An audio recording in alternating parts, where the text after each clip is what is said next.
সস্তায় অবস্থা। আপনি যদি সস্তায় কোনো কিছু কিনতে চান তাহলে কিন্তু আপনার বুঝে নিতে হবে যে সেখানে একটু ভেজাল আছে। সহজে যে জিনিসটা পাওয়া যায় অল্প দামে টপলেডির চারা কিনে যদি আপনি এরকম রোপণ করেন সেই চারা কিন্তু হিতে বিপরীত হতে পারে।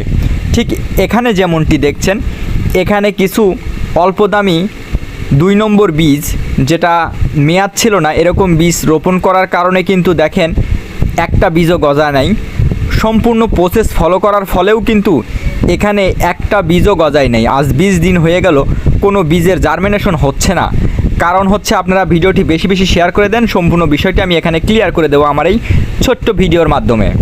দেখুন, সবচাইতে চাহিদা সম্পূর্ণ টপলেডি যেটা পাকানো অনেক মিষ্টি এবং দেখতে অনেক সুন্দর হাইব্রিড জাতের ফলন, খুব ভালো একটা ফলন আসে। এই টপলেডির চারা কিন্তু অনেক চাহিদা হওয়ায় টপলেডির বীজের দামও কিন্তু অনেক বেশি।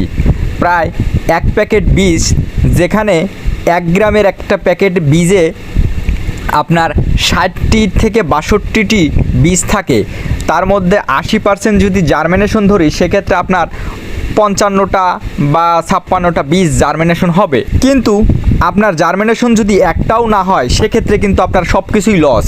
তাই সস্তায় যে কোনো জায়গা থেকে উল্টাপাল্টা জায়গা থেকে বীজ কিনে প্রতারিত হবেন না। অবশ্যই মেয়াদ দেখে এবং বেশি দাম হলেও সঠিক বীজটা আপনারা কিনবেন, এটাই হচ্ছে অনুরোধ।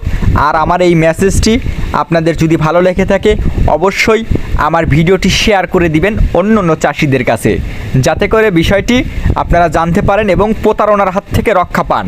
ধন্যবাদ। আসসালামু আলাইকুম।